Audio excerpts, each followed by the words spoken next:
Good morning, good afternoon, good evening. However, wherever, whenever you're listening, this is the Root for Wisconsin show. Episode 140, episode 1 of season 4, as we're in the new calendar year. Our first episode of 2024. Joining me tonight, we've got Sean Klosterman, my member of the Highway 22 crew. Sean, how you doing, buddy? Doing good. How are you? Doing fantastic. Also joining us very briefly, as it is almost his bedtime, because even though he is one of the older members of the show, he has a bedtime. That said, that is college roommate Dylan Tritt. Dylan, how are you doing? I'm doing all right. Just keep in mind I have a bedtime because I'm older. Oh, we have someone else joining. Now, this is brand new. We are in the midst of recording. Is it Justin or is it Rams? It's Justin. Justin, we are recording. So I want to give you full disclosure. We are recording already. So do not say anything stupid. Say it again. I didn't have my things on. Can you hear me? We can hear you, Justin. We are just loud and clear. Recording. We are in the midst of recording. All right, let's go. What are we doing? What are we talking about? Let's get this show on the road. So we were just doing the introduction. So that's Justin. Justin joining the show tonight. How we doing, guys? How's the night going? What do we got to talk about? There's a lot to go on. There's a lot to go on. Some of Eric's stupid conversations I've had with him over the last couple of days.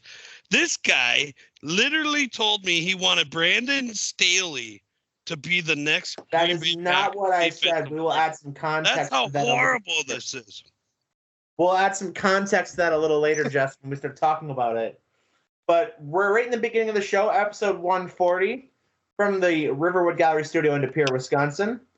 And let's start off with what we have rooted for over the last couple weeks here since Christmas. First of all, boys, what'd you get for Christmas? Did you get everything you wanted? Were you good or did you get coal? I didn't ask for anything, and I still got everything I wanted. So, Yeah, pretty much the same thing. Justin, you're the only parent. How'd the kids' Christmas go? It was good. It didn't really feel like Christmas this year. We were talking about we hosted 2 family Christmases, and then our Christmas was kind of not on Christmas. It was just a weird. There was no snow on the ground. Like, it was 50 it was just degrees. weird. It was all screwed up. I didn't like it. I gotta throw in here. We had to go to urgent care with Shauna on Christmas Eve because she was trying to open a toy for her nephew, and her nephew jumped on the box and she had a pocket knife and it went to her wrist. So she had to get some stitches and Wow. Very cool battle wound. Do you think that's really what happened, or do you think she realized who she was about to marry? That's a little rude. And then kind of was like, well, if I'm going to do this, I might as well do it now. I'm going to end this before it even starts. Wow. That's a low blow. I'm just kidding. Justin. I'm all about low blows.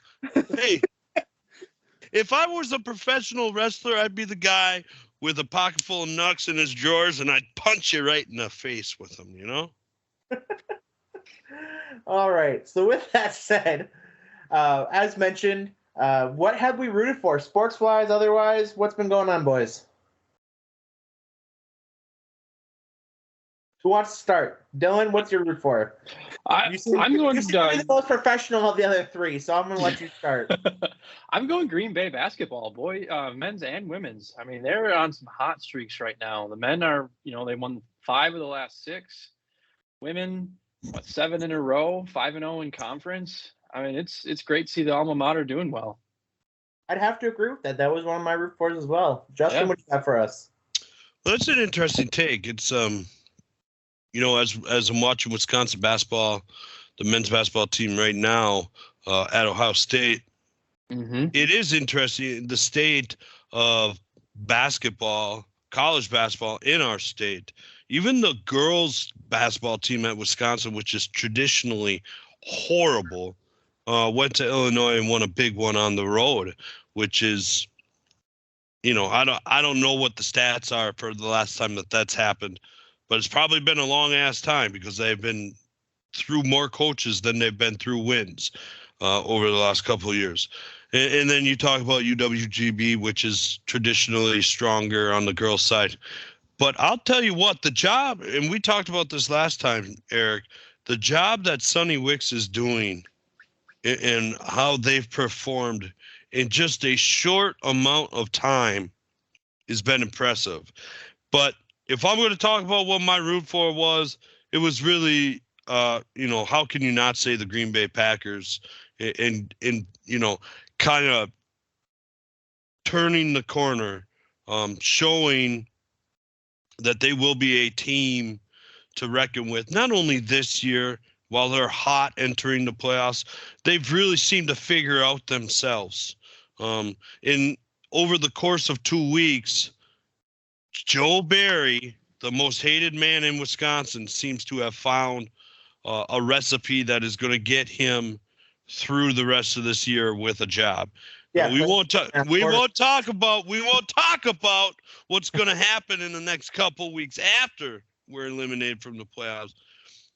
But as much as you vilify the guy for the 16 weeks beforehand, you have to give him a good word for the last couple weeks and really help solidify them turning the corner and doing what they couldn't do last year with some kind of Hall of Fame quarterback. I'm not going to give him his due because they did it against three bum-ass quarterbacks. They didn't do it against the two bum-ass quarterbacks 2 weeks before that. He's doing what he should have been doing. I'm not saying it. You're right. Give him his props, Eric. He's doing his job. He's doing his job, and he did it well. He did the bare minimum. You are the very minimum. Yes. Sean, what do you got for us? I was just going to go with the Packers also, just like Justin said about turning the corner and just making this season actually mean something a little bit more now. And like he said about Jordan Love being able to get that win at the end of the season and Aaron Rodgers not being able to and all that fun stuff. I know our fans aren't going to see this, but I'm doing my hair in the video because it was picture day today for the girls basketball team over there in O'Connell. And I'm just telling you, them pictures are going to turn out awfully good. I'm just, I don't think any one of us should touch that, but you, Justin. I'm just. Hey, and I end up on a list or something. All I'm saying is somebody's got to make the picture look good, and if it's got to be Coach Dahl, then that's what it's got to be. All right. My score, I'd have to agree with everything you guys have said. So just to be a little different, I have gotten to watch some amazing high school hoops the last 2 weeks, starting off last week, rooting for Coach Dahl, making the trek to Menominee, Michigan, and watching Coach Dahl do his thing, play chess against another grown-ass man through high school girls. It was awesome. Then last Friday, doubleheader radio action, getting to go out to Kewanee for their annual mitten toss doubleheader, boys and girls at home. The boys taking down Sevastopol, the girls taking down Southern Door. So both teams victorious in their games. But also doing a community fundraiser by kind of like how the Gamblers did teddy bear toss. They tossed mittens and winter gear onto the floor between the games. I believe they reported over 500 winter items collected Wow. in that evening. So really cool event there. And then I got to cap it off with the game I had on radio Monday night. That was Southern Door versus Denmark boys. Special performance, eh? If you don't know who Drew Doust is from Southern Door, you're going to want to know that name. The dude has put up, including Monday night, 2 50-plus point performances this season. At one point, the game was tied at halftime. At one point, his Southern Door Eagles trailed by 9 in the second half.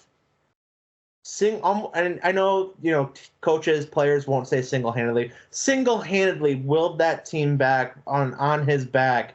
50 points of the 83 the team put up in the comeback performance to get the win in an incredible game. I know I was talking to Sean about this the other night. Incredible facilities out in Denmark. They redid the whole school, brand new gym, incredible. Like even the entrance, they have a big athletics wing, a big like window, like open window with like a Viking into it in the glass. Brand new gym. The principal, superintendent were both there, checking in on the broadcast before we started to make sure we had everything. We were make sure we were set up. Just incredible facilities, incredible hospitality, but yeah, incredible hoops the last 2 weeks. Justin, you look perplexed. I thought you guys stalled out.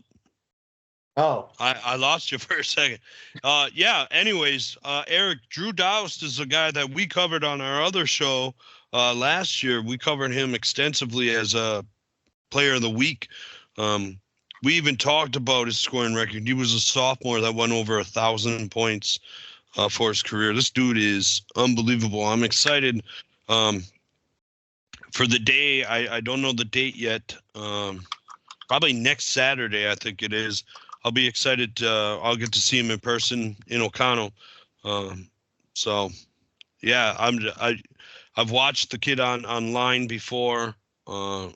We've talked about him maybe even coming close to Pieper's career state record. He'll certainly be, by the end of it, he'll certainly be probably a top 10 scorer in the state. I think, Eric, at your other job, anytime you get a chance to cover this dude, I think you probably should do it. Oh, absolutely. And I think I got another one in 2 weeks. So very excited to continue to follow the career that is junior phenom Drew Doust. I'm going to look it up. I'm going to look it up real quick right now while you guys are talking. Now I'm interested. So from the positives to the negatives, we go to our Tyler Hero Noogie of the Week. And there's a whole bunch we could probably do for this one over the last few weeks since we've been gone. And Sean, you get to go first. Want to go first? I'm going to go with your Los Angeles Lakers and your LeBron James. Oh. Douchebags. Yeah. The struggle that they've had has been absolutely crazy since the play-in tournament. Or the in-season tournament, the in-season cup. Yeah, what are they? Well, I think they're 2-7, something like that in their last 2-8 in their last 10, something like that. I don't know exactly. Something like horrible. Yeah. So 4 wins in the last 10 games. Yeah, Dylan's gonna have that one. Yep. I figured Dylan would like that, a basketball guy. Yeah. Dylan's a bigger LeBron guy than I am, for what it's worth. It's true. Oh my God. Yeah. So that's part of the reason I brought him in. No shame about it. No shame about it. All right. Just real quick, 11 games into his season, he currently sits at 1,728 points for his career. So he's averaging 35.3 points per game. Drew Doust, that is. How many? 35.3. That is up, obviously, the 50-point performance. That is up 1.5 points because he was at 33.8 going into Monday night's game. Let's see where that ranks him in the state. Go ahead. Keep going. I'm sorry. All right. So that's Sean's. Dylan, what do you got for us?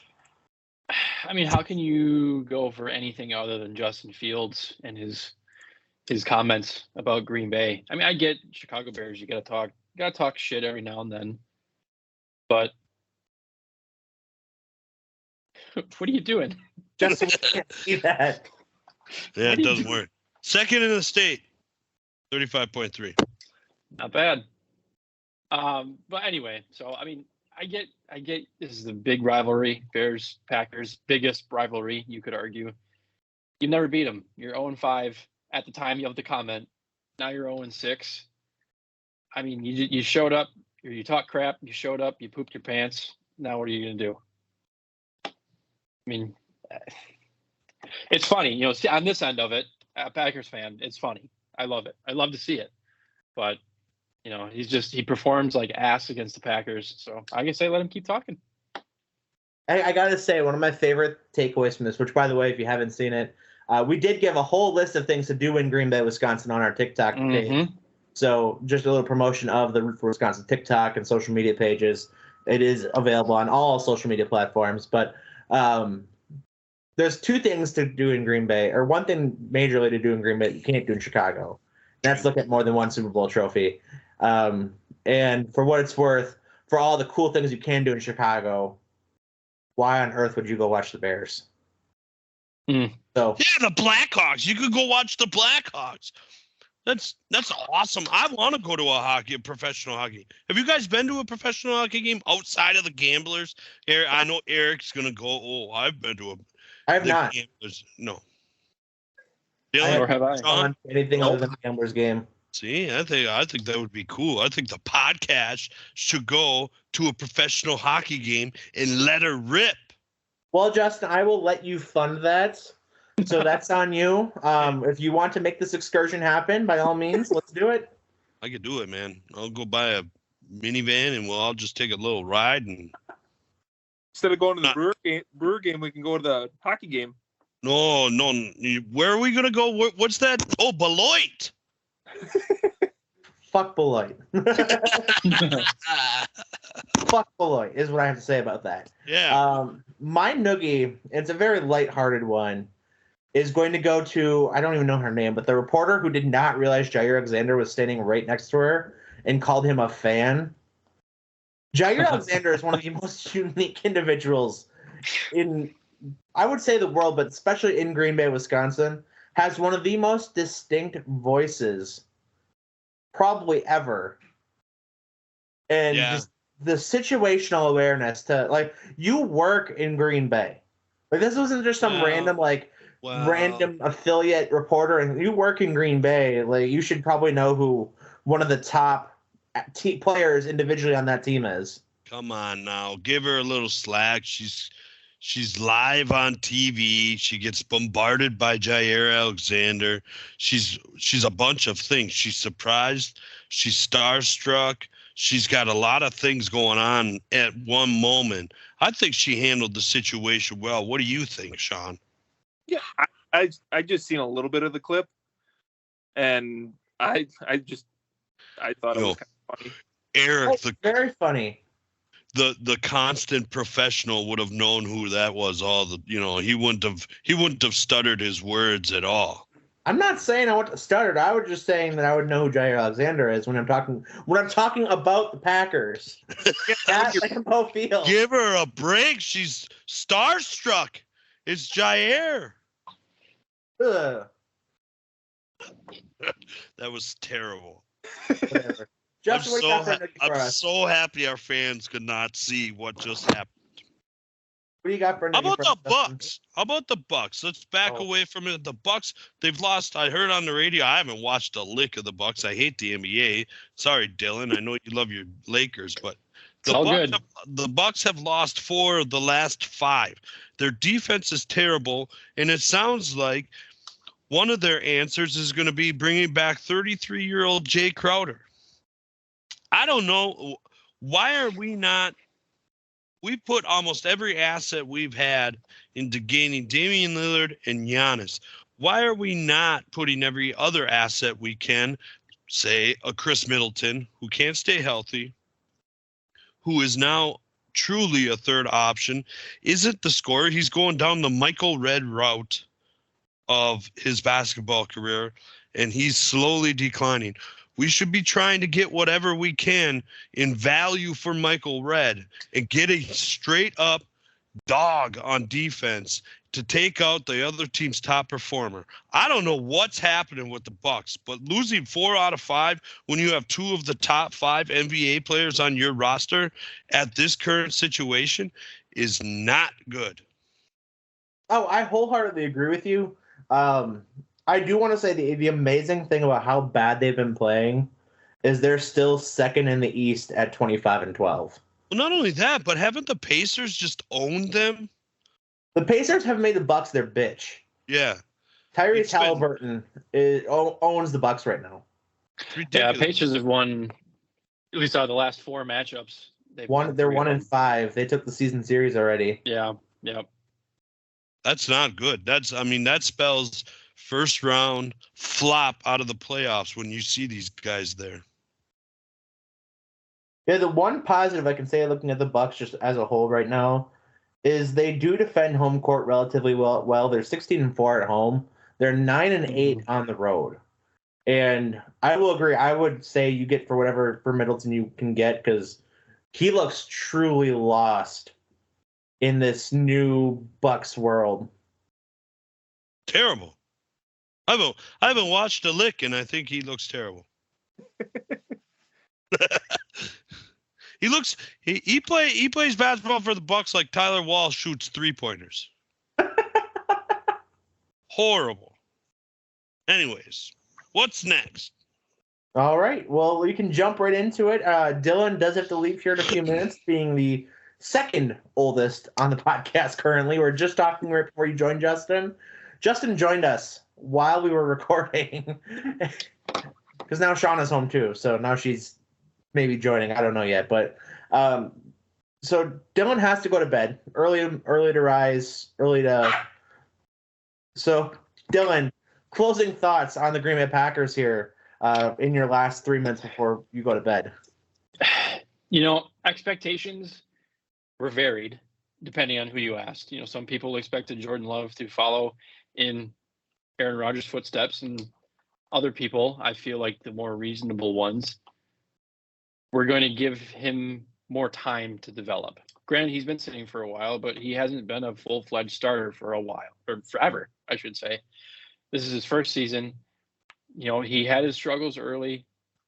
They found their rhythm, kind of what Justin said earlier, and they're a playoff team. I mean, for a rebuild year, quote unquote rebuild, we're a playoff team. So I think by all metrics, any reasonable fan will say this has been a success of a season. Yeah. If we've seen magic happen for the Green Bay Packers in Dallas before, I'm not ruling it out. I think it's unlikely, being realistic, but never know what's going to happen. You never know what's going to happen. So I think the ultimate poetry of this would be that a Packers win very much could mean the end of Mike McCarthy's coaching career. Oh, very much so. Very much. I would agree that I don't think that's that hot of a take. No, not at all. Like, Not he's already been guaranteed. established on. Justin looks pissed off and confused. So let me I don't clear you in agree. here, Justin. Is Jerry Jones has said that playoff performance is going to determine what they do at the head coach position. So I'm not necessarily ruling out his whole career, but to get fired from two places, I don't know. Yeah. That might be that final nail. Why does my screen keep going on? That's dumb. Anyways, it's almost as dumb as that take, Eric. I don't think it's that dumb of a take.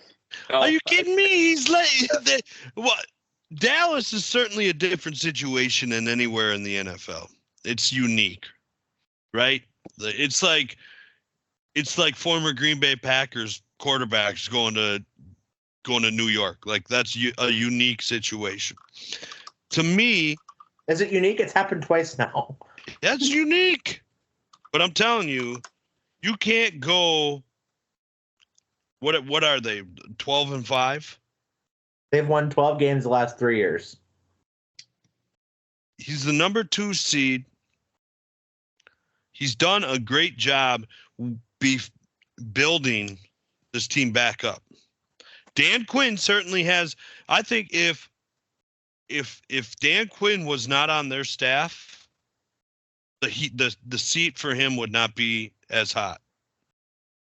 That's my hot take. I think Dan Quinn is a candidate for every head coaching job there is out there. Mm-hmm. And if Dan Quinn was not on their coaching staff and Jerry Jones wasn't always in love with making the next move and being the highlight or the headline of everything, I don't think Mike McCarthy's even close to a hot seat. That's just my hot take. I mean, he's been successful. He hasn't worn out his stay like he did in Green Bay. He's been successful. He's led them to the playoffs every year. I don't know. But Dallas is a unique place. Winning there is different than winning anywhere else. I do got to say, his clock management continues to be awful, though.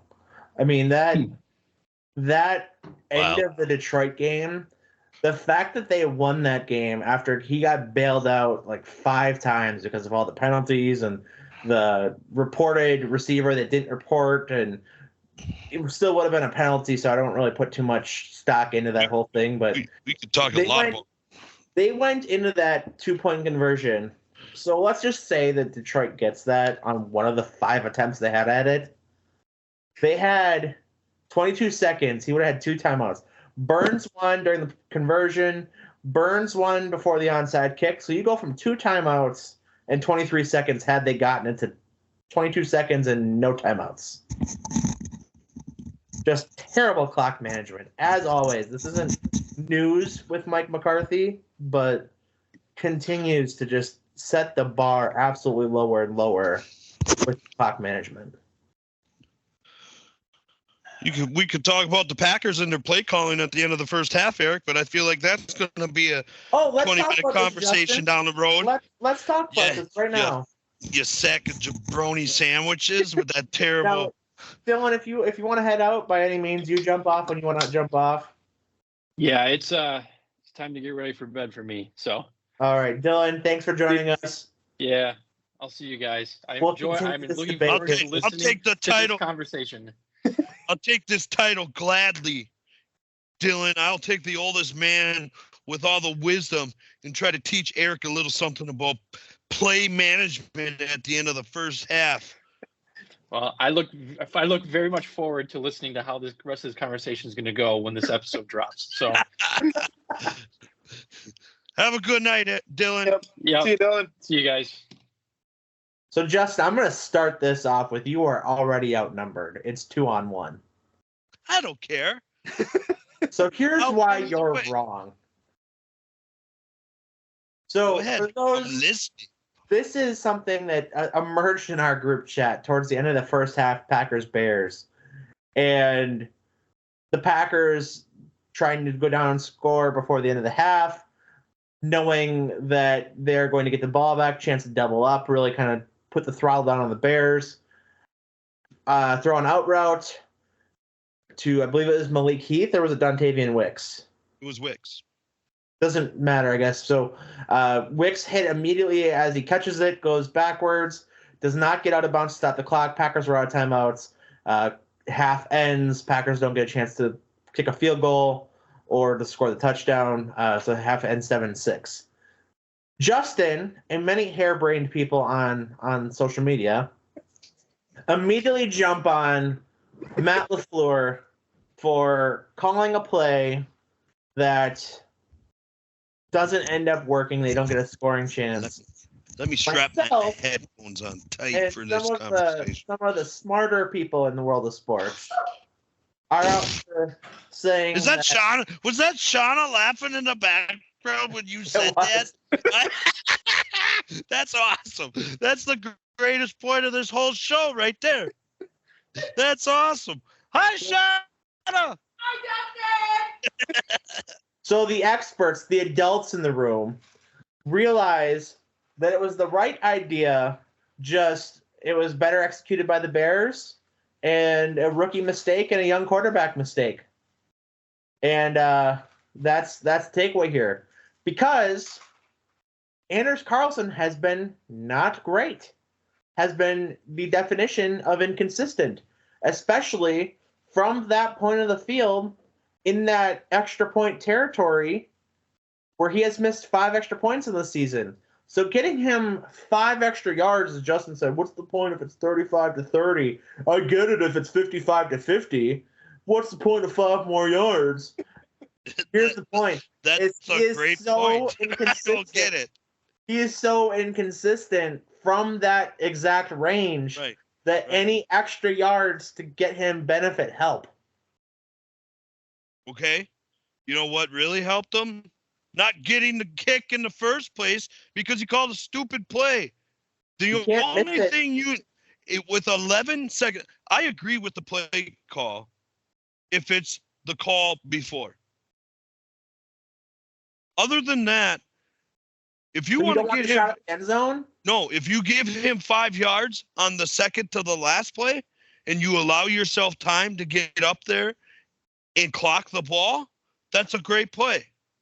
But They would have had time. when you have 11 seconds left, the ball should only be thrown to the end zone. In fact, it's a corner route to the back pylon where only his guy can catch it. That is football 101, Eric. Like you can't give the opportunity for your quarterback to throw a ball underneath at the sideline, but with the chance to not be able to stop the clock at all. If there's a timeout, it's different. Other than that, you can't throw that ball anywhere but to the back pylon. Okay, Justin, let me ask you this then. So you go for that 35-yard route, or that 30-yard route. Yeah, Jordan Love takes a sack there, or intentionally grounds it because he's about to take a sack. Then you go to half anyway. So what's the difference? That's my point. You're right, but at least you took a shot at the end zone. Yeah, but he almost threw a pick early, or the couple plays before. It's a shitty pass. You're right. It's a shitty pass. This one, you tell him right in these things in his ears, and you say, hey, it's only at the pylon or it's in the 15th row. That's it. Like, when you overthink football, like LaFleur just did, stupid shit like that happens. In the playoffs, that could cost them. Because that's a stupid play call. It really is. You have to know, your quarterback has been in very few of those situations. Very few. 17 of them. Your wide receivers haven't been in those situations. There's been 17 of them as well. No, not those high pressured. Shut up, Eric. That's a dumb. That is so dumb. No, they have not. You want to hear something? I'll tell you something that I learned tonight. This is semi-breaking news because it's only been on one outlet prior to this conversation. And this came on the Devondre Campbell Show on WDUZ 107.5 FM, 1400 AM, Green Bay, Wisconsin. Shameless plug. Devondre Campbell talked about after the loss to the Broncos. He said tonight, he's like, I don't know if I should say this, but I'm going to because I don't care. After the loss to the Broncos, he cursed everyone out, saying, quote, that the young team bullshit has to stop. Because a young team only matters for the first 3 to 4 games. By then, you should be knowing how the game goes. You're in the NFL. It's time to step up.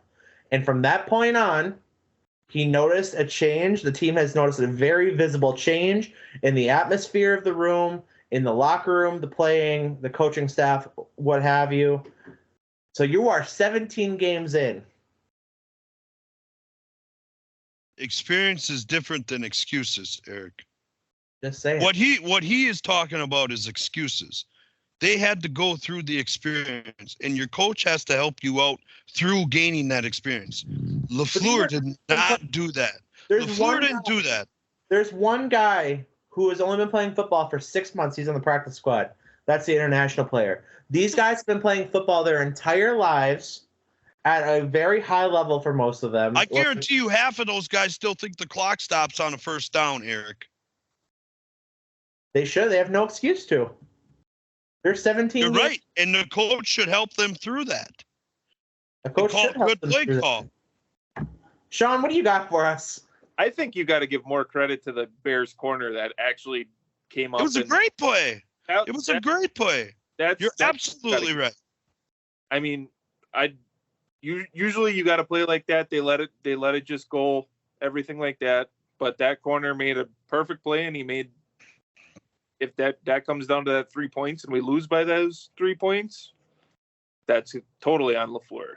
I will agree with you on that, but we got to give credit to the Bears corner more than anything. I think I would agree 100% with that.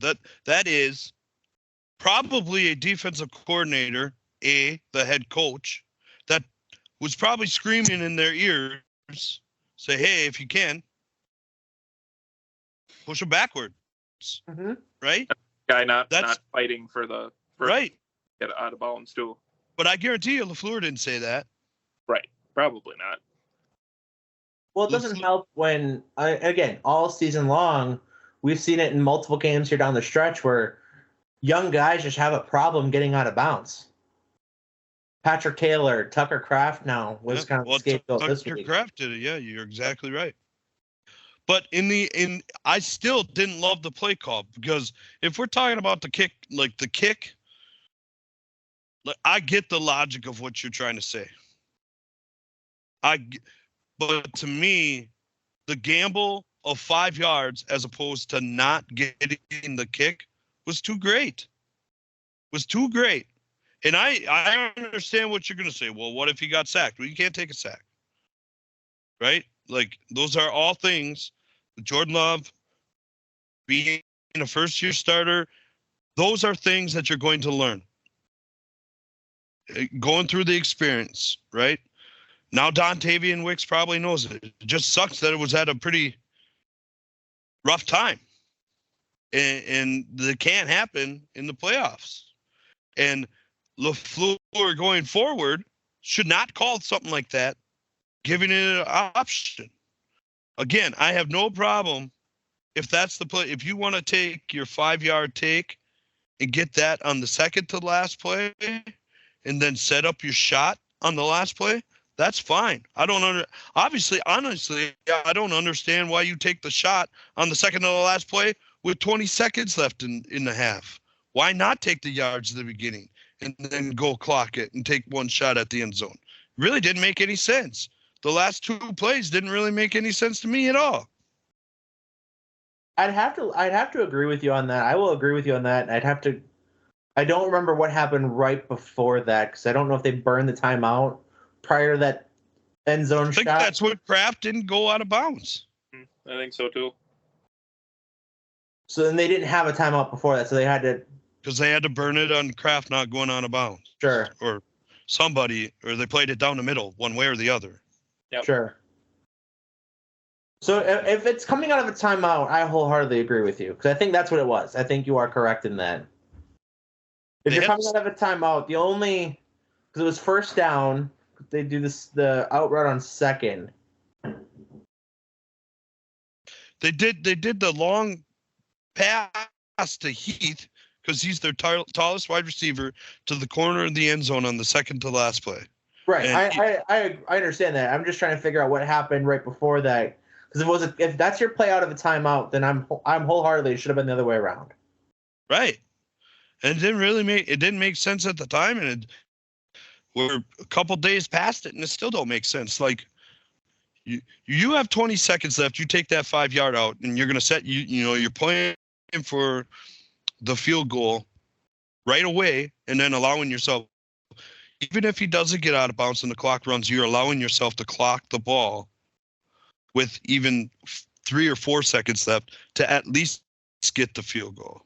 I got it. What's the it's 14 seconds to get on the ball and clock it, according to Mike McCarthy, isn't it? Remember when that happened in a playoff game? What was it, 2 years ago? Where they tried to get out of bounds or Dak slid or something like that and couldn't get the field goal off before the half, something like, Yeah, I don't remember. That definitely happened to them. And that was a big deal when it happened. Right. It's a big deal now. So basically what I got out of this conversation, Eric, is that now that we talked through it face to face and you can look me in my pretty blue eyes, you're telling me I'm right. I'm not telling you you're right. I'm saying I still stand by my defense of the logic of it. All I heard was I agree with you like 6 times. I agree with you that it probably should have been the other way around. Did you hear? Boy, Justin, I agree with you a lot. You changed my mind, so I'll give you that. See? Son of a bitch. Sean, football coach right here. It just didn't make sense. It's got to make sense. A lot of women doesn't make sense, though. But that's a whole different story. And to be honest, you're going to go through those growing pains. There's probably going to be 2 or 3 instances we're going to talk about come Sunday. Like, what the hell are we doing? You know, Eric was talking during the game about soft zone the whole time, right? And in the beginning, that's what it was. But Barry really kind of did a good job. He was switching it up, and third down, he was bringing pressure and putting it on man coverage. It really screwed up Fields and the offensive line. So much so it cost Lou Getzi his job today. I mean, that's obviously a whole year situation. But, you know, I thought that was smart move. Like, first two downs were totally different than the last down. Like, what Justin Fields' brain was all over the place and what's going to happen. So I thought it was a great defensive plan again. And I don't, as much as Eric hates listening to it, I hate saying it because I heard this on Eversol's radio show the other day. If Eversol had the choice of, he was proposed this question. If he had the choice of not making the playoffs and getting rid of Barry or making the playoffs and keeping Barry, he would have chosen not making the playoffs. Oh, that's tough. Because there is a lot of benefit to a young team, the youngest to ever do it, getting into the playoffs. And the Packers have talked about this, like, you know, the older guys who are no longer here. They talk about how important that first year of getting to the playoffs with Rodgers in 2009, losing to Arizona in the opening round, was to them winning the Super Bowl the following year.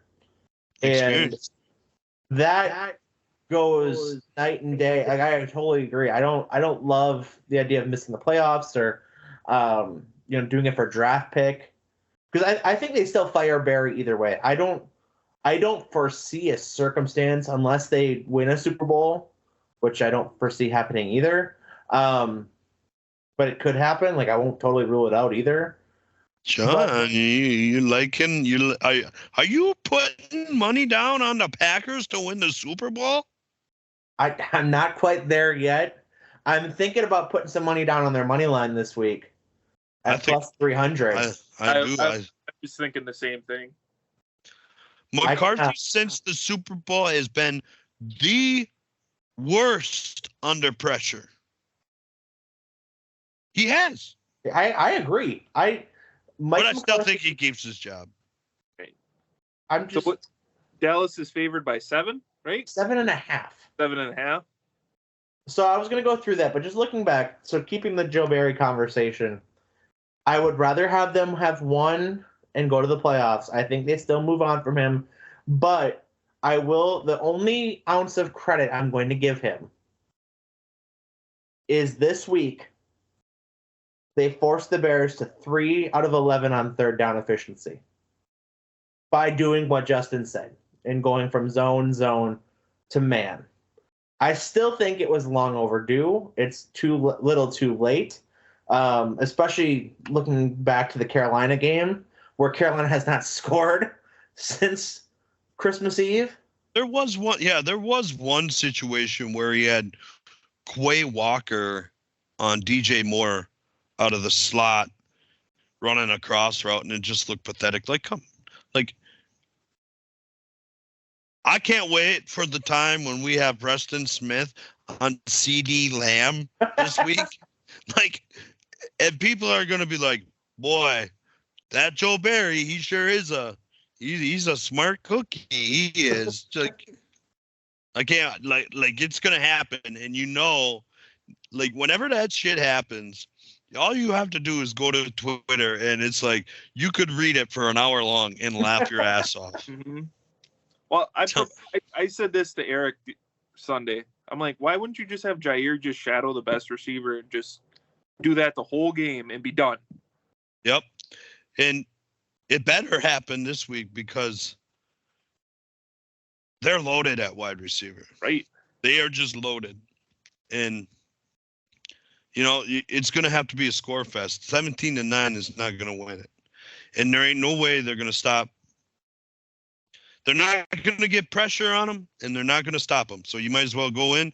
LaFleur better have the best play calling he's ever called. And they better score 45 freaking points because that's what it's going to take to beat these dudes. So let's look at the game coming up. Wild card weekend, Sunday, 3:30 kickoff. Packers, the 7 seed, taking on the Dallas Cowboys at the 2 seed. As we had just mentioned, the Cowboys are a 7.5-point favorite with an over-under of 50.5. Ooh. Give me some skin on that over, Eric. So you'd be looking at 29, 21, something to that effect, to cover both the over and your line. But like I said, as we currently stand recording here at, now Dylan's been gone to bed for 20 minutes, 8:21 p.m., the Packers money line, according to Oneida Casino, is plus 300. At 7.5? Straight up? I don't know. 7.5. If you go for the Packers to cover, it's minus 110. They have Plus 300? Give me 20 on the Packers for the money line. Oh, wait, we don't gamble on this show. We can talk about it. It's legal in Wisconsin if we go to the sports book. Wait, So did we get rid of one of our sponsors? We can't. They went under. Oh. Monkey Knife Fight is no longer a thing. That's how long it's been since I've been on the show. I don't even show up for the pre-show to know who sponsors us anymore. Sorry to our future sponsors, Eric. You can cut this out in the editing version. No, we're leaving this in because as it stands right now, we have 2 sponsors. We have our friends over at Raging Pro Wrestling, who we did not shout out in the beginning of the episode because we were. Way to go, Eric! See, now I reminded you. I was trying to get assholes. Come on, let's go. Sponsor us. I was trying to get as much content out of Dylan as I could before he had to go to bed. So, first of all, executives out there, Tylenol PM, melatonin producers, whatever it is, if you want to get Dylan sponsorship, the Dylan goes to bed segment. We'll cut special promos with you for Dylan, you know? Like, he might have a video where we're on here and he just falls asleep. So we got 2 sponsors that we're working with right now. As always, we've got our friends over at Raging Pro Wrestling. Next show coming up a month from today, February 10th. Potentially last show at the Watering Hole. New merch available on their social media. Justin. Why potentially the last one at the Watering Hole? They've been having some high success with going on the road, going to different places like the Big Apple in Manitowoc. They went to I always forget the name of this place. So somewhere in Shiocton for that women's only show back in June. Ooh, wow, women's wrestling. Wow. I believe they had some performers from that. Really? I think so. It's a good Netflix show. Wasn't Rich talking about going over to Wausau and that kind of stuff too? Yep, because he's from Wausau. They did the Wausau Expo Center as of late. So just they take it on the road. They do it that way, and it's been working out pretty well for them. The last contracted show for the Watering Hole, as the last time I talked to Rich, which was end of November, Sean, when we were out there, whenever that was. I think so. Early December, one of the two. Something like that. He was mentioning it might be the last one there for a while. It's not totally ruled out, but February 10th, you're not going to want to miss it. At the Watering Hole, tickets are available at the Watering Hole, rpwprowrestling.com. Look sharp in the Fox River Mall, and I said the Watering Hole already, correct? Yep. So be sure to get your tickets for that. Some different opportunities, like I said, you can sponsor a wrestler. That's on their social media pages as well. Plenty of, like I said, new merch. They've got stocking caps, baseball caps, sweatshirts, all dropping all the time. Be sure to pay attention to their social media pages, as with the independent wrestling scene, a card can change any given moment. So be sure to check that out. One of the announced matches, this just came out a couple days ago, so I'm going to do this one. Your RPW Heavyweight Championship match as of right now, Brick 12 Gauge McCarthy defending his title against the Marman. Another couple. What happened to Perfection? Perfection? Yeah. He was in Wisconsin this spring for a show. I've also asked Rich about this because he was a big fan of the Root for Wisconsin show, and we talked to him afterwards. Really cool dude. Sam Beal, Perfection. Yeah. And He's a Lions fan, though. Have you caught him on Twitter? He's a Lions fan. On Twitter. He's a huge Lions fan. That's his only downfall. Otherwise, as is Rich, though. Rich is also a Lions fan. Yeah, well, Rich, love what you do for the show, love what you do for wrestling, but you got to ditch these Lions, man. They are good. Matthew Stafford is coming back home, and he's going to embarrass your boys in Detroit. I am talking shit to you, Rich, right now. I'm telling you. I'm sorry. He is going to ruin your 30-year run of being shitty for 30 years, and finally you're decent. Aiden Hutchinson ain't the real deal, Rich. I'm telling you. It's over. That I disagree with. It's Stafford time, baby. It's Puka Nacua time, my man. It's time. It's going down. Harley over here. It's Puka Nacua time. It's ridiculous. They got a running game now. Aaron Donald he is lighting it up. Rich, it's over for you, my man. Oh, God. Perfection. If Perfection is watching our show or listening to our show, I'm calling you out, big man. Your lines are going down too. Woo! I got to say, the Rams at plus 150 on that money line is tempting as well. Yes, it is. I mean, they're hot. They made Carson Wentz look like he was a first-round pick again last week. He was awesome. I was going to say, they made him look like his 2016 MVP, almost MVP. I'm telling you, he's their permanent backup. He is their permanent backup now. Hey, he might even go be a starter for Denver. Let's not get too carried away. It's one game. Take the Rams and then take the Packers money. I was kind of playing around with this and looking at some parlay options. If you do Packers, Rams, and then take your pick Eagles, Buccaneers, even if you're just looking at if the Buccaneers can pull off the upset against these struggling Eagles, they are at home. The Buccaneers are plus 140. You parlay that's plus 2,300. So you put $20. What does it end up being? If you put what in, John? You put $20 on it. What does it end up? You put $20 in. Comes out to a profit of $460 plus your 20 back. I'm in. I mean, anytime you could turn a 20 into 420. 480. But that used to be my old motto, but that ain't my motto now. But I can revert back to old ways, you know. I mean, come on, let's go. So speaking of our sponsors. Speaking of our sponsors, the other one, as always, got to give a shout out to Riverwood Gallery out of Wisconsin. Mitch and Julie Minger are really have been our only day one people for sponsors. Check them out. They've got signed memorabilia. They've got the custom memorabilia, like the jerseys. Love my Luke Musgrave jersey. They found one to fit me. It's great. We got Carolyn's mom a Brett Favre one for Christmas, and she loves it. $50 for an unsigned jersey. Brett Favre for the Jets? No. Oh, well, that is worthless. I mean, there's millions of the Packer ones out there, but the Jets. How'd you get the Jets one? Huh? Why would you get the Jets one? Because they're rare. I would think you'd want to go more of the Falcons one over a Jets one. Well, that's true too.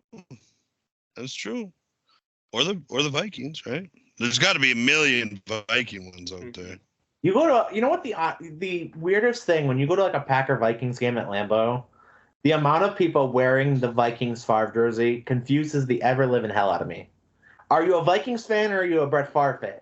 Are you a Packer fan? Like, you're wearing a Packers player who's in their Ring of Honor to Lambeau. I don't know, but I got a question for you. Did you see this Vince Lombardi phone from his office? Have you seen this? It just went up for auction. Did it really? Did you see how much it sold for? I did not see that it went up for auction because I've known it's been in the Hall of Fame for forever. Yeah, well, this Chris Nurant guy, Yeah, Chris Nairn's a great dude, friend of the program. I work with his cousin, right? So he shows me this stuff all the time. But that thing went for sale. It was bought for $50,000. A rotary phone. Like what? Yeah, Chris When am I Nairn, gonna Heritage Auctions, friend of the program, friend of mine. Guy's number on my phone. Can call him if I want to. Oh, are you name dropping, Eric? I am. Name dropping. Chris Nairn's Hey, a legitimate good dude. Chris, you don't gotta like Eric isn't as big of a deal as he's trying to make you out to be right now. Like, so whenever you talk to people, Chris, you don't gotta name drop Eric like Eric's name dropping you right now. It's ridiculous. If you want to, I won't turn it down though either. I'm just saying. Hey, you could sponsor our show with how much money he's making off all these goddamn auctions he's doing. Yeah, Heritage Auctions, hit us up. I got the email address too. Let's go. Oh, geez. Does the drop stop or what? I am a shameless plugger all the time. Always plug. It's like the rule. ABS, always be selling. I've always That's said this is another reminder as we look for sponsors and continue to look for sponsors. If you want to sponsor this show or our other show or just the Ripper Wisconsin, whatever, our It's really website, going our for social Rich. media, I would be willing to make a NASCAR fire suit and just wear all the sponsors. I wear all the sponsors. I NASCAR fire suit for the Polar Plunge with all your sponsors on it. always be selling. Isn't that why they put that in cars? ABS? No. John, I'll let you handle this one. That's what that means, right? No. It's like a motto that you should look at while you're driving down the road. ABS, baby. Always be selling. Well, Eric does, so. I try. Anyway, where did we go down this long path of nothing? Because we're talking about the Packers and seeing if we want to gamble on them. Oh, yeah. Give me the Packers money line plus 300, and we're turning 20 into 420, man. It'd be 480, but I see where you're going. Yeah, whatever. Math wasn't my strong suit. That's the one Midwest state we can't joke That's about. like math wasn't my strong suit. That's like when we bought this house. I told my wife it was going to be like this was going to be our mortgage payment, and then we actually signed the papers, and it was like $600 more. I was like, "Oops, sorry, honey, I lied to you a little bit." That's a little bit of difference. I'm just kidding. I was spot on. I got people. And I graduated. O'Connell education here, boys. All right, top of the line. Now, what about the top of the class? Clearly not. No, there were a lot of kids. There were a lot of kids in my class. All right, there was a gap. There was a gap between the smart ones and the ones that just got by. And I fell somewhere short of the ones that just got by. You fell short or above? No, short, way short. That line that I went to was like bare minimum. Like, see, we're looking at a screen. Here are the ones that excelled. Here's the got bys. There's the for those that can't see, my hand is not on the screen anymore. I can confirm that it is not on the screen. So, sorry, but O'Connell is a great school district. I enjoy coaching there. I love the staff. It's been great so far. There's my shameless plug, Eric. Always be selling. ABS, baby. ABS. All right, so back Packers. Felt a little bit like Jerry Maguire there for a second. Green Bay Packers on the road, Dallas. One final look at it. Packers line or Dallas 7.5 points. Aside from the betting aspect, how are you actually feeling about this one, boys? I think it's going to be a game for a while, and then I think it's going to be a game for a while. So I'm think of 3.5 quarters, and then it's going to be one of two things are going to happen. Either Green Bay is going to push too hard and shit the bed, and then Dallas runs with it. And they run away, and I mean run away. And Jordan Love kind of folds under the pressure of trying to bring his team back in a big game, but the experience is great. The other thing is Dallas is going to make this a game all the way through.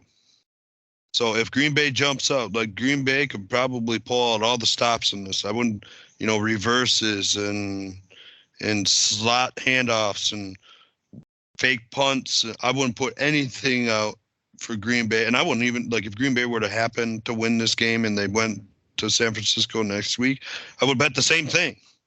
Like Riverboat Ron, you called him that. Like Riverboat LaFleur is coming out in this game. I really, truly believe that. And then Green Bay is going to overachieve for 3.5, and then it's going to go one of two ways. Either Dallas is going to make this a game all the way through, and it's going to come down to a last-second field goal for either team, or Dallas is going to run away. Yeah, I gotta say, so just an update on the injury front. Only AJ Dillon did not practice today, and so Am I on the only wagon that says I don't want Christian Watson to play? They've been really good. They've been really good without Christian Watson on the field. There's not a game over the last how many weeks where anybody could look at this and say, boy, you think about how good the Packers offense would be if they had Christian Watson. There's not a game where I would have thought that he was a difference maker. Tampa Bay. I don't feel that way. Here's what I'll say to that. His loss hasn't been noticeable. Put it that way. The two games I just mentioned, I'm pretty sure are also two games that Bo Melton did not play in. Right. And the absence of Christian Watson has been made up by the presence of Bo Melton doing what Christian Watson does. So to the end that I will say, I would love Christian Watson to play if he's able, and obviously there's never a guarantee with health, but if he is relatively good to go, all things considered, I want him on the field. However, because we don't know where he's at, I think there is something to the end of if you have him active and he gets hurt, first quarter, then you're essentially down two receivers because you probably have to put somebody inactive to fill that spot. Yeah. Whether it be, probably not Bill Melton anymore, but could be Bo Melton. Could be Romeo Doubs with the injury. It could be who's the cat they had? He was a game day call-up, but he was inactive this last week. What about Malik Heath? Malik Heath is another example. Luke Musgrave. Like, does Grant anybody? Dubose is the guy I was thinking of. Grant Dubose, who was inactive this last week, but also activated. The rookie out of Charlotte. So those are guys that, if Christian Watson is going to go, he needs to be able to play the whole game. Otherwise, you have to make one of these guys inactive who is going to take up a roster spot otherwise. So I posted this on Twitter a while ago, and some guys just ripped me apart. I said that Christian Watson was a poor man's Marquez Valdes-Scantling.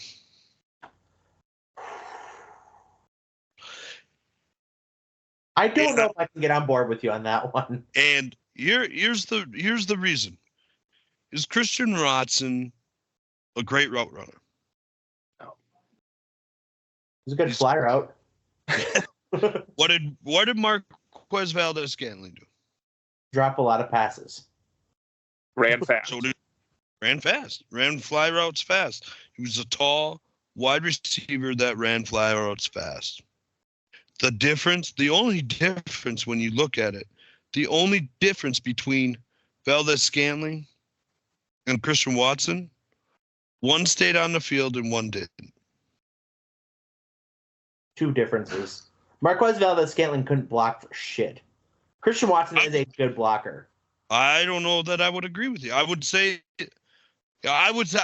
Christian Watson is a better blocker than Quez. Yes. And me and Marquez are tight enough to where I could call him Quez like that, you know. But any other facet, like not a great pass catcher, not a great route runner, they're not different.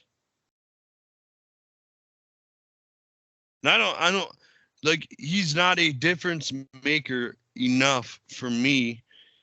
He's not our number one wide receiver. To me, I don't know how you guys feel about it, but to me, our number one wide receiver is Dontavian Wicks. He is our best wide receiver. I'm not sure I agree with that. Sean, what do you got? You haven't talked in a while. No, I'd agree with that. I feel like that's Jordan Love's number one target. Well, I shouldn't say that.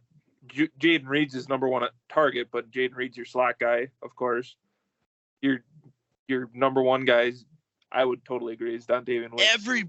Every big play that Love needs, he's going to Wicks. Mm-hmm.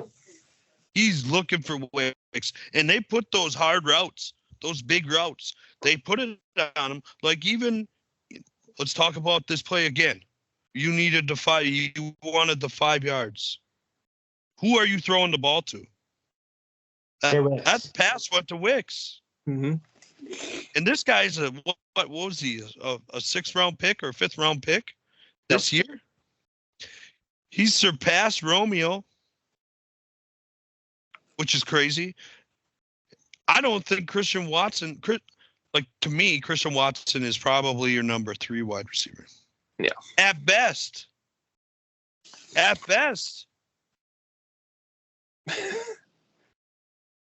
a hard pill to swallow because he's your 2nd round pick. It's a hard pill to swallow. But he's not ahead of Jaden Reed. No. Well, I guess He's not ahead of Wicks. Here's what I want to ask you, Justin. When we're talking receiver 1, receiver 2, whatever, are we talking like just in terms of output? Are we talking in terms of where Jordan Love should look? Let me tell you. Let me tell you. When you go to Dallas, who's their number 1 wide receiver? CeeDee Lamb. Okay, but Brandon Cooks had a hell of a year too, didn't he? Sure. Right. But we definitively know who our number 1 and our number 2 is. I couldn't tell you if Christian Watson was a number 2, 3, 4, 5 receiver right now. And that's the honest to God truth. Malik Heath has outplayed him. I don't entirely. I think you're onto something, but I would say it, and I would caveat that as I don't think we have a true number 1. I would agree. And it wouldn't. I don't think we have a true number. I don't think we have a true. Talk about this down the road, but it wouldn't surprise me if the Packers went out in their 1st round pick and they drafted a wide receiver. It would surprise me because it just hasn't happened. Right. I think if this is the first draft since probably 2018 that the talk about a 1st round pick or receiver isn't mandatory. Nope. It's best player available. It really is. Which this has been just whenever Green Bay's eliminating, we know their draft spot. Mock draft season is going to be wild to watch this year because there are spots I think they can use guys in their needs. And I think in that top 88 that they have the 5 picks in, there's 3 positions they need to address. But I don't think there's one clear in a way like this has to be round 1. This has to be round 2. I think if somebody doesn't fall that is not supposed to be there, I think they trade out of it. I think they're trying to stay. Because if you go from 1 to 15 is pretty good draft. But from 15 to 80 or 90, when I was doing these mock drafts, like today, as we sit here on January 10th, like there's not much difference between 15 through 80. And it's such a crapshoot. Like I did 3 or 4 of them today. Not one was the same. Not Right. once did the ball or the board fall the same. So Yeah. so now would you trade one of your receivers to move up then? What Would you trade Christian Watson I would trade him in a heartbeat. and just say your first round pick and move up to me? Would you get top 10? I don't know if you'd get top 10. I don't think Christian Watson has a lot of great value. No. I don't think like if you were to propose a trade of just Christian Watson to another team, his value at best to me would be a 5th round pick. I'd say 4 or 5. Definitely a day 3 pick. I'd say 4 or 5. Right. So I think your first rounder and Christian Watson ain't going to get you up very far. I would say, Sean, to answer your question, I think you're more likely to package your first in one of your seconds, if not both of your seconds. If there's a can't miss guy, that falls to 10, like say, this is a terrible example and it's never going to happen, but say Marvin Harrison Jr. drops a 10. Mm-hmm. Or, I think the top rated tackle is Joe Alt. Yeah. Out of Notre Dame, right? If Joe Alt is sitting there at 9 and he's not getting picked 9th, I don't even know if Joe Alt's the caliber of a trade your first in 2 seconds for that. Right. Like you talk about the other tackles in this group. There's Joe Alt, and then there's a group of them that they're all Pac-12 tackles almost. There's a kid from Arizona. There's a kid from Oregon State. There's a kid from Washington or Utah. Like they're all grouped in that lump sum together that are future starting left tackles in the NFL. Are they difference makers? That, whatever. That's to be determined. But to me, I think you're right. I don't think they trade up in this scenario at all. Because I don't think there's a defensive back that's worth trading up for in this draft either. I mean, there's 2. If the projection right now, based on if based on chalk, if playoff games go chalk, they'd be drafting I think 19th or 20th. Yeah. There's a cornerback out of I think it was it Syracuse or Clemson. Clemson is who I'm thinking of. Clemson, sorry. Okay. There's a Clemson cornerback. Nate Wiggins. And there's Cooper DeJean out of Iowa. But there's also a kid out of Ohio State that's going to be there. He's kind of rated in the 20s, Denzel Burke. Remember that name? Because I could see the Packers trying to trade back, add value, get a 3rd round pick or so, and draft this guy in the late 1st. So, but anyways, that's not what we're talking about, right? Like, right, stop getting me off track already, Eric. Like, Christian Watson stinks. He's not getting on the field. He's way behind Dontavian Wicks. The Packers are going to make this thing go to a field goal game all the way to the end. And Anders Carlson is going to hit a 50-yarder because, they were going for a 5-yard pass at 35 yards and Love got sacked. But they had a timeout this time. And so now it's a 50-yard field goal, and Anders Carlson nails the 50-yarder, just despite you, Eric, to go to the 2nd round of the playoffs. I don't hate Anders Carlson as a whole. I'm just saying he struggled. You hate him because his first name is Anders. Like, why does he have a cool name and you don't have a cool name? My mother would take great offense to that. She's a sweet lady. Your mother is a great woman. I love your mother. Has nothing to do with your mother. It does. She picked it. I didn't pick it. I think your dad did it. I don't think so. I think, to be honest with you, since we're off. Your brother has a cooler name than you. Since we're way the fuck off base here, if it was up to my dad, I believe my name would have been Hunter. I would have been Hunter Fisher. Hunter Fisher. My mom put a stop to that ASAP. Well, see, now your mom did you a discredit. That's a conversation for her. I wasn't here yet. You could have been a true redneck, Eric. Eric and redneck don't go together. Hunter Fisher. What would your middle name have been? No idea. I don't know if there was an agreement after that. I think Remington. Browning. Zebco. Hunter Zebco Fisher. That's Red what your Dot. that's what your handle should be. Zebco. Hunter Catfisher. We're all making fun of you, Eric. I'm sorry. No, you're good. You're good. All right. I went on Sean, Okay, Rick. what do you have for a prediction, Sean? I'm actually going to take the Packers. I think the Packers win this. How and Yeah, how? why? I know it's Dallas. Dallas hasn't been able to beat a team that has been over 500. That has actually been doing good when they played them. So I just think Jordan Love's going to come out and have a big game, and Aaron Jones is going to run all over that defense.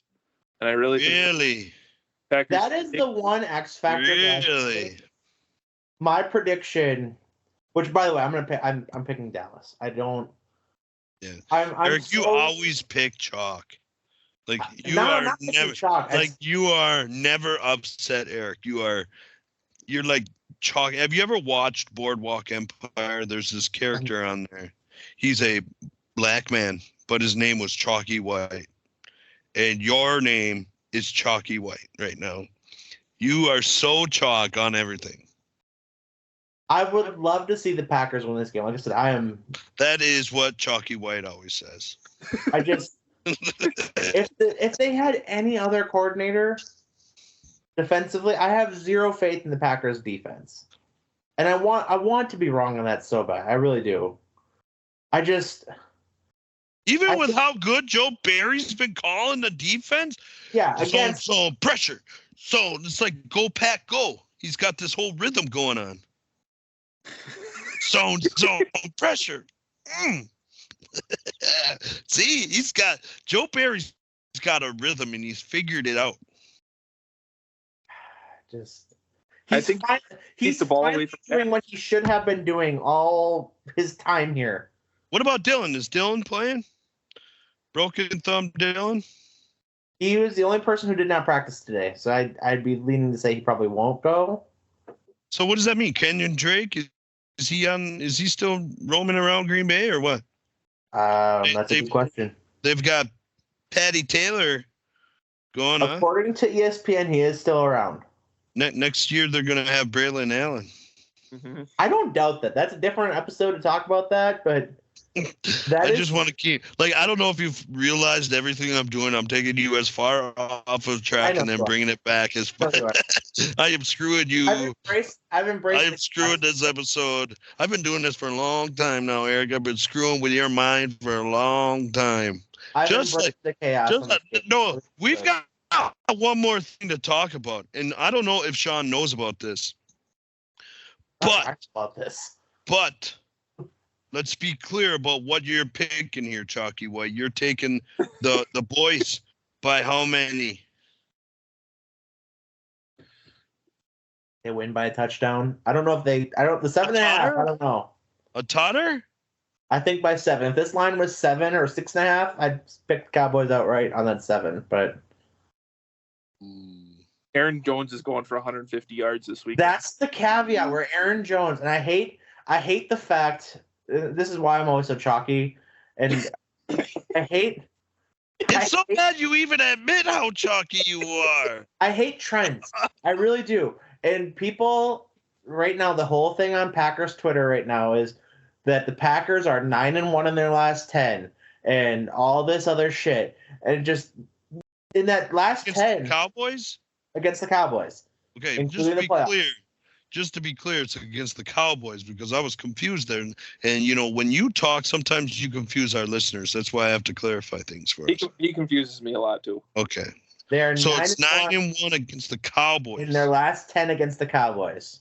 Okay. So with that in mind, I hate the fact that people are using that because there's one constant player in that whole run, and that's Aaron Jones. Emmitt Smith? Oh, I thought you were going to say Aaron Rodgers. No, but my other point of it is that 99.9% of those rosters aren't here anymore. on either team. There's different coaching staffs. I mean, you could look to last year's game and say what you will about that, but Aaron Jones is the one constant, and that's the one thing. There's almost a whole new roster, offensively speaking. How they've played the last 10 games. Aaron Jones has been on that team. Not the last full 10, probably. Oh, okay. But I'm just saying the one constant that we can kind of look to and kind of point out in these, even the recent ones, is Aaron Jones. Everything else, aside, I guess Dak Prescott too, from 2016 on, Right. but almost everything else is totally flipped over, multiple times over, and that's just, like I said, I don't love going to that trend because I think it starts back in. So with that thinking, like, let's think about it. That thinking, you would say, well, the trend is this, and this. So the Packers, Jordan Love is not going to be good. The trend, I would say that the trend ends because I hate the fact that we're going to it, and I get cautious about it. So you hate Jordan Love. I hate trends. I hate when Packer fans bring up trends. You hate. This is also the guy that wanted to give up on Jordan Love at the beginning of this. You quit. You quit Jordan Love. You jumped off the bandwagon. Now you're back on the bandwagon. And now you're worth a discussion. Now you're chalky whitening again and jumping off the bandwagon. I said it was worth a discussion at that point in the season. You hate Jordan Love. I love Jordan Love. You do not love. You jumped off his bandwagon. I didn't jump off his bandwagon. All I said was you have to look at the time, you had to look as a replacement options. You wanted to draft a quarterback. You were already looking at drafting a quarterback. You were trading up for Caleb. Sure. No. At the time, I said you have to look at it. Now you've got a future MVP again. It's great. It's great. You don't get to love Jordan Love again. No. I do love Jordan Love. Once you jump off, you can't get back on. There's no room for you on our boat anymore, Eric. Is that a fat joke?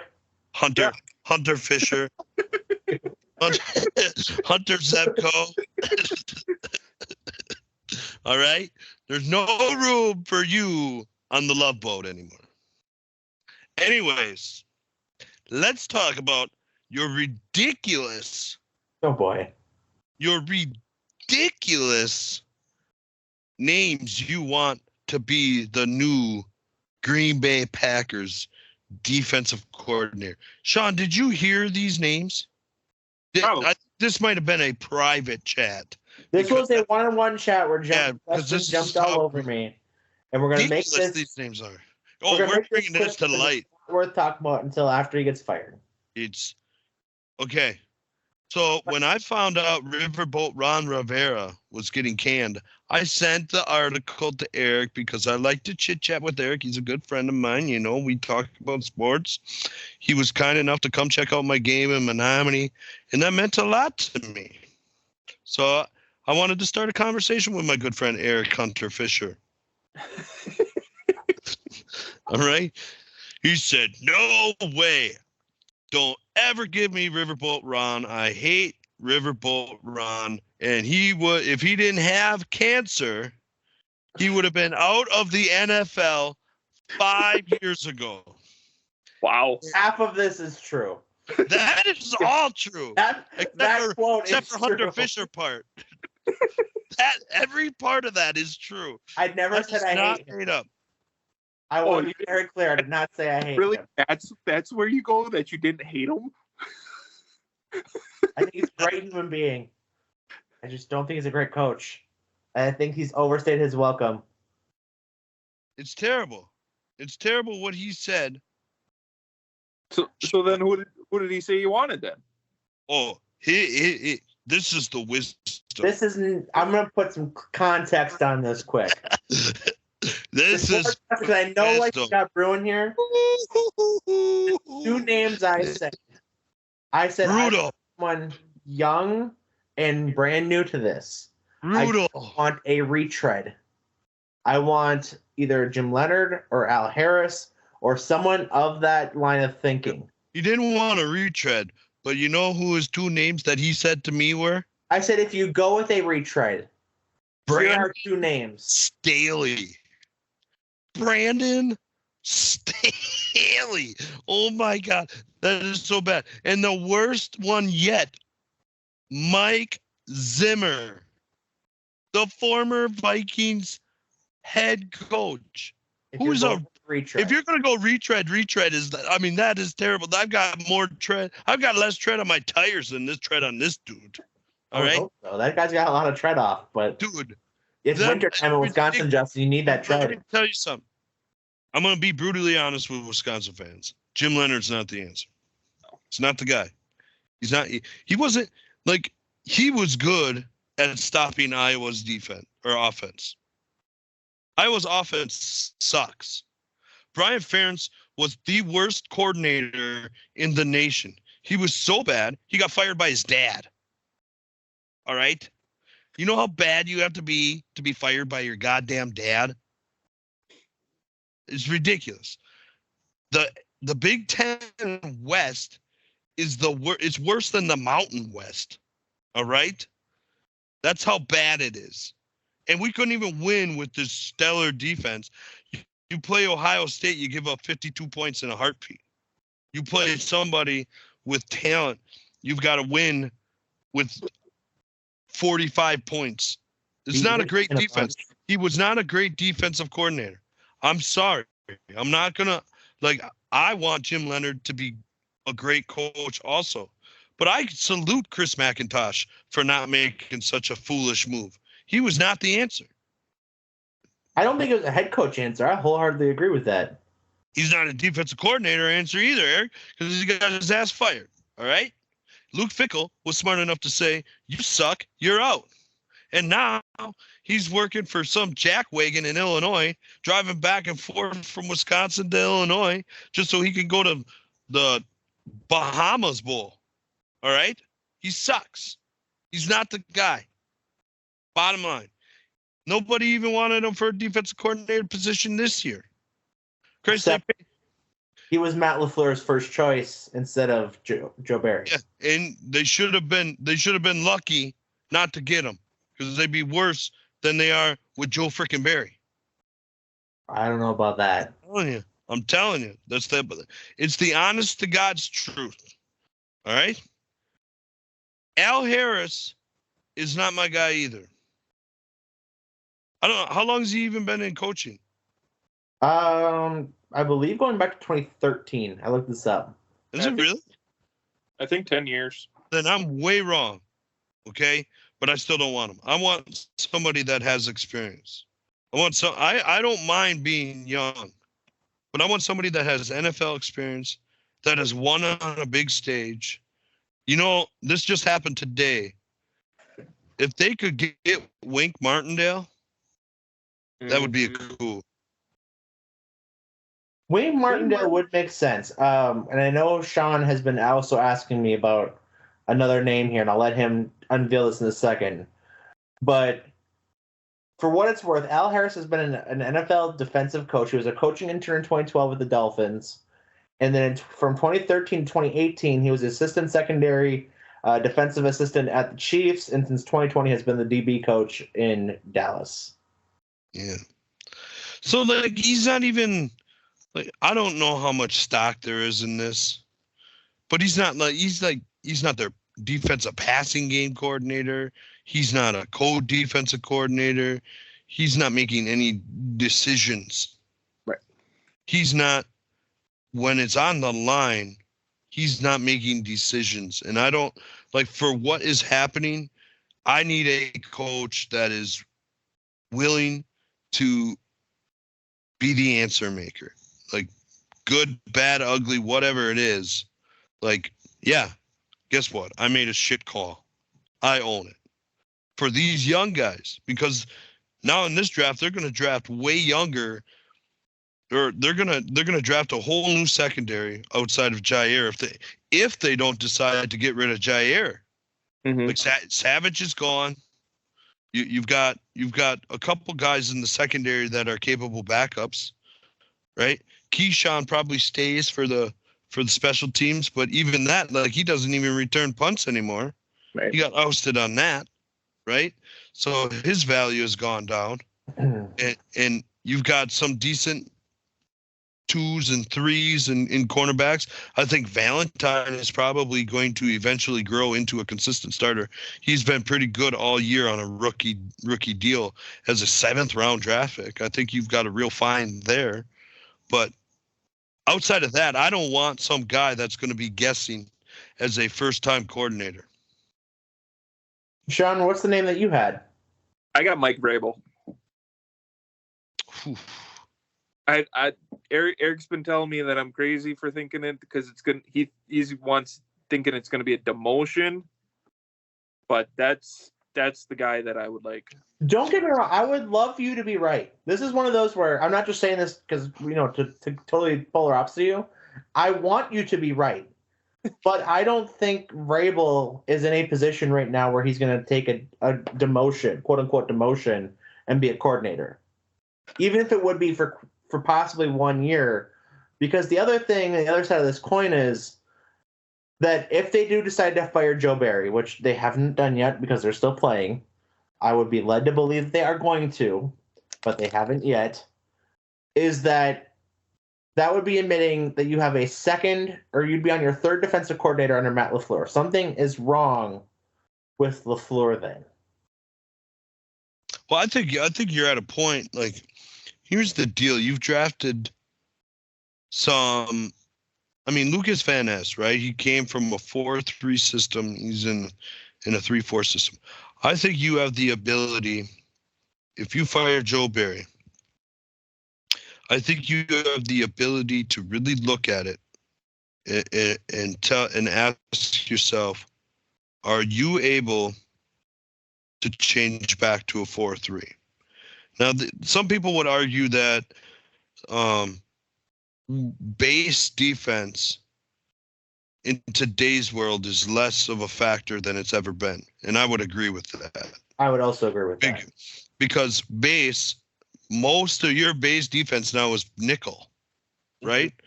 It's or whatever, like Wisconsin would call as the dollar position, a big safety that could fill in as a extra linebacker.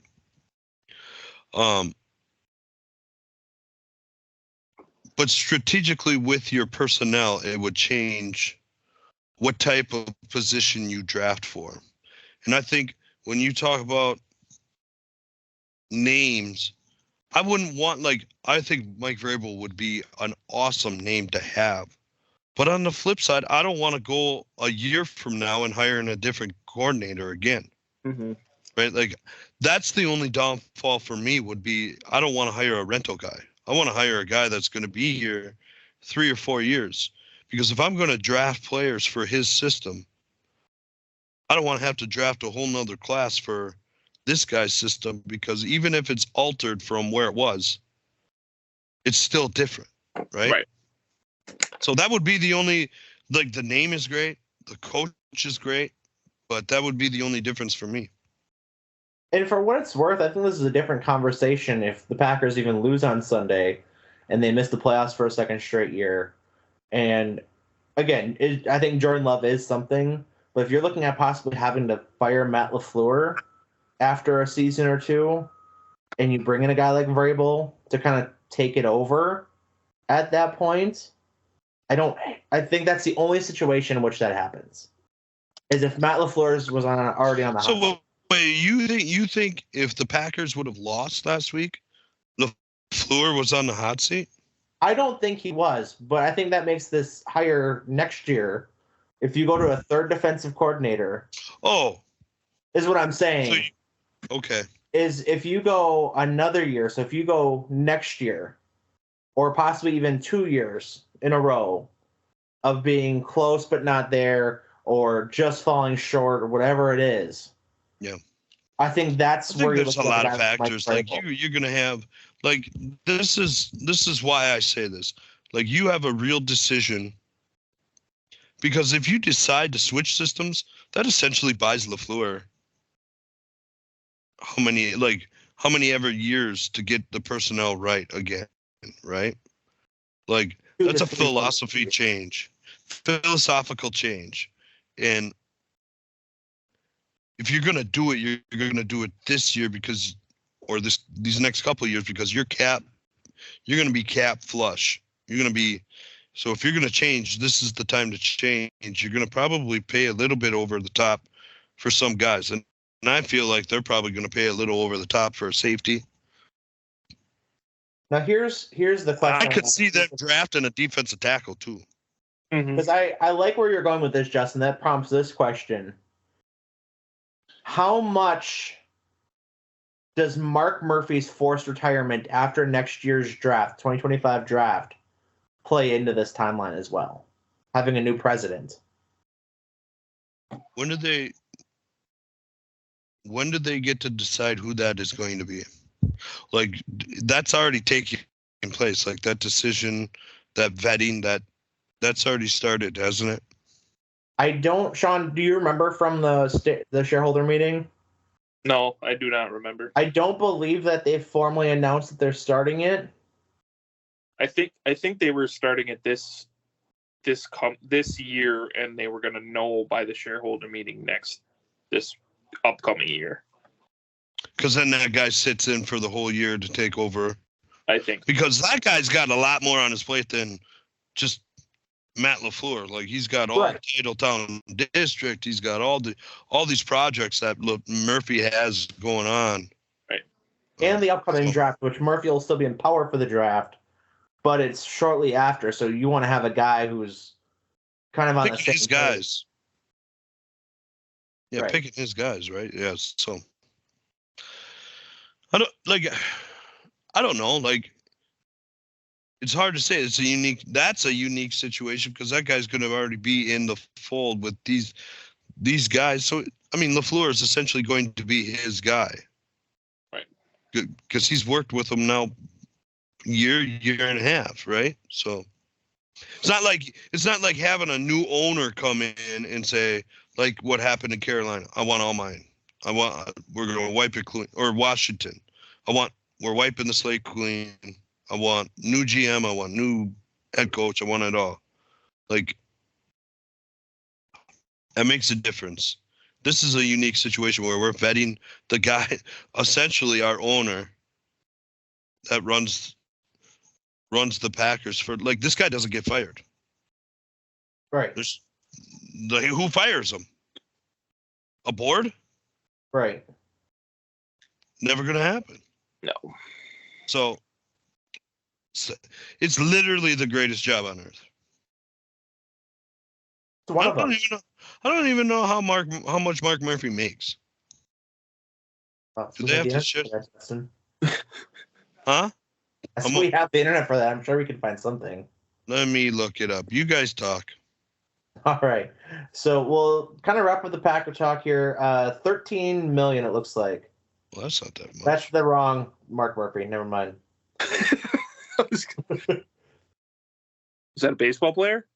That is Micron Technology Inc. $5.5 million. That sounds about right. Yeah, that's Wisconsin State Journal approved. You can make $9 million in escalators. Escalators, great machinery too, by the way. I don't think anyone's debating that. I'm just saying. I mean, word comes up, you got to pop what's on your mind, you know? Like, what about at, like, airports when you get onto these straight line escalators so you don't have to walk straight? Like, where are we as a world to where we just have machines that walk for us in airports? I got Straight. I think they're down. Flatland straight escalators. Like, I just want to sit down, take a ride. Now, the stair escalators make sense to me. Stairs suck. I don't want to give stairs bad names, but whatever. So that's plenty of Packer talk this week. Badgers are currently up on Ohio State basketball-wise. Justin, any parting thoughts on Badger football season? They are hitting slam dunk after slam dunk in the transfer portal. I don't know if you guys have heard this. There was a recruit that they missed on out of the 2022 cycle. He a 4-star linebacker out of Many, Louisiana, named Tackett Curtis. He committed to USC and had a pretty decent true freshman season. I think he had like 40 tackles, which is pretty big at a big school like that. He entered a transfer portal. He didn't even visit Wisconsin. He knew he wanted to come to Wisconsin. He was in their final two coming out of high school. Wasn't a choice after he left USC. That's a big time recruit. Big time. What they've done in the linebacker room, they have wiped the slate clean. They have started over. They've gotten an All-American out of FCS. They've gotten a stud out of Syracuse. They've gotten a guy that they almost got out of Illinois that was at North Carolina. They have revamped the whole defense. They got a guy. The defensive line is still work. They got a guy out of University of Albany last night to commit. They have done some work, and Tyler Van Dyke coming in as the quarterback has a real good heritage coming from Miami. That was a guy out of high school coming out of Connecticut that was top 20 quarterback in the nation. Was high on the Badgers when Chris was the coach. He turns around. He's going to give us 1 year of eligibility. Not real sure how much I enjoyed this 1 year rental quarterback deal out of the transfer portal. The real battle that will be interesting is the backup quarterback position with Nick Evers and Braden Locke. I think you know what you've got. What? And the freshman out of Texas. Yeah, I think Mabry is a redshirt candidate. I don't think he's going to push much for any PT. Not to kill your mojo, but there's not to interrupt you, Justin, but that is a hot take in Badger world right now. Was that Mabry Mature was going to? He could make a run at QB2. This maybe. So he has when he committed to the Badgers, he was somewhere between 15 and 20, and he has fallen in the national rankings to about 40. So I don't know. I haven't followed his senior year all that well. But the Badgers have gotten off to a hot start in the 2025 recruiting class. They've got a lot of new guys that you're not going to recognize on this roster coming. They signed 21 or 22 new recruits. Plus, they've lost 15 guys to the transfer portal, but they've signed 13 new guys. So the roster turnover in 2 years is in the 60s. That's pretty crazy. So it's exciting. It's exciting. Badger basketball up to 15. Going to get a big win here at Ohio State. Going to keep riding the wave, baby. Just real quick, Justin, your thoughts on the Badger Bowl game lost to LSU? You're going to break my heart. Because the way Phil Longo called the game at the end, you have a 2nd and 2. I forgot what it was. It was like 49 seconds left. You're at the 19-yard line. You're at 2nd and 2. You have timeouts. Run the ball. Get the first down. The clock stops. But instead you go 3 straight passing plays, and it just goes backwards and backwards and backwards from there. I thought you got greedy. I thought he got real greedy. I think his ego got in the way. I thought everything about the game up until the last 19 seconds was fantastic. I thought Tanner Mordecai played great. I thought the defense was doing great up until like the last couple minutes. Holding on just enough, doing enough to win the game. But you could tell that the back end of the the Badgers defense in their 3-3-5 base is not the athleticism that they're accustomed to running. So, hey, you know, when you're searching for a Sauce Gardner to come to Wisconsin, let's do it anytime, right? But when you have a guy like Nazir Forkarine, who is taking a great jump from Division II, Grand Valley State, and you're starting against 9-3 LSU, going up against 2 potential top 15 picks in the draft, that's an enormous jump. Like, you don't. It is what. That's why you come to Wisconsin. But when you do that, sometimes you're going to get beaten. I thought he was a little overmatched. All right. With that in mind, boys, we can put a bow on this thing. Plenty of good talk this week. We'll start off with, as I search for a bar for us to pick for our bar of the week, we'll start off with what we are rooting for in the upcoming week. And Sean, I'll let you lead this off. Sure. I have no idea. I don't know. My birthday next week? I think that's the next week. Yeah. Are you going to be like 30, 40? 29. Holy smokers. You old fart. 30 going to Mexico next year. So we found that out this weekend. Ooh. Well, thanks for the invite, dickhead. Where are you going for your honeymoon there, lover boy? Me? We're going to Alaska coming up here. On an Alaskan cruise. All right. Now, I got to ask you. Oh, God. Well, why do you guys get like that when I say I got to ask you? Because we have no idea where it's going, Justin. Why do you pick a cruise? Why would one pick a cruise? What is the allure of a cruise? So you don't have to drive in Alaska? Okay, but isn't like so we've got what I would call family members. They're great friends of our family, but my kids call them grandparents. Yep.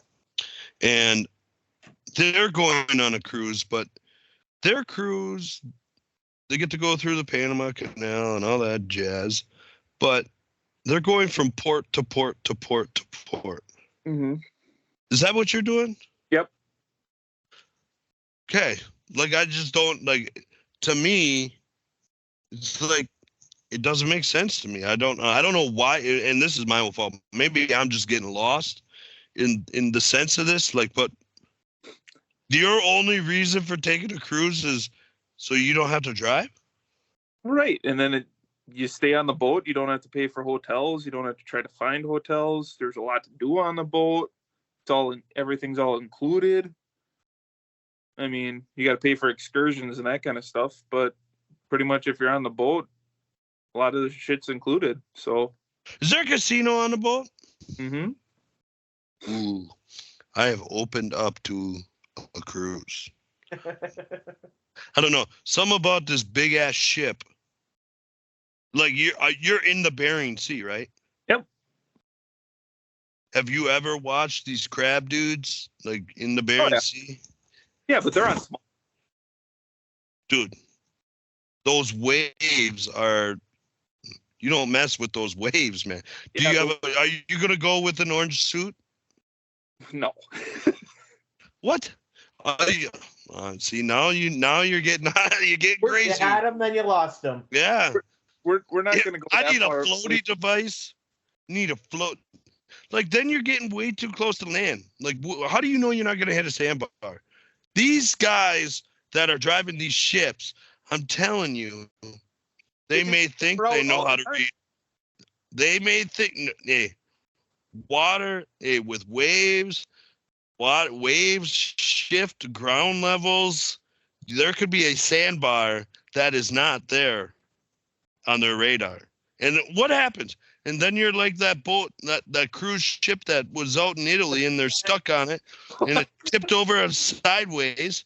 And what the hell? You know, they're on there for 3-4 days. They're running out of food. Everybody's breaking into the poker machine, stealing the money out of it. Now you're on crazy land. The name of the place was called Carnival, and it was a carnival. I'm just saying. If I were you, I'd go prepared. Get a raincoat, because if you got to jump. What's a raincoat gonna do? Well, you know what I mean. Find one of them buoy fucking things, you know. Find one of them things you got to jump. The rafts that are circular, that, you know, they can just hook up and they drop, the Coast Guard drops the pin from. You just hook it up and they lift your ass up in the whole raft. You got to watch these shows, man. I'm telling you, this is crazy. We'll be fine, Justin. I'm worried about you. Justin, what do you got for us? I want to know where you're going to go on your honeymoon there, Big E. We don't have them planned yet. We're not there yet. Oh, Money food. Okay.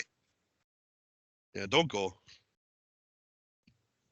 What I will say, don't fly to D.C. It was the scariest.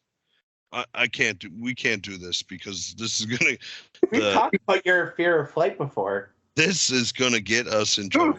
We'll talk about it off of air, all right? Because I'm gonna get myself in trouble bad. What am I rooting for? I mean, this is simple, right? I'm rooting for no snow so I can play a goddamn basketball game this week. I got a game scheduled for Saturday against Southern Door. We were supposed to have one last night against Sebastopol. Big game. That game was going to be for second place at the conference and to stay within one with Kiwani.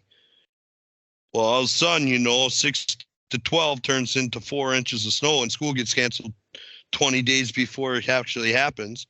And here we are, right? And today turns into picture day, and I haven't practiced or played a game in 2 or 3 days. Not happy about it. So I need these snowstorms to stay away from us so I can play a game. Other than that, I'm feeling the love. I want Jordan Love to win this game. I want him to cement his legacy as the future and the now of Green Bay football.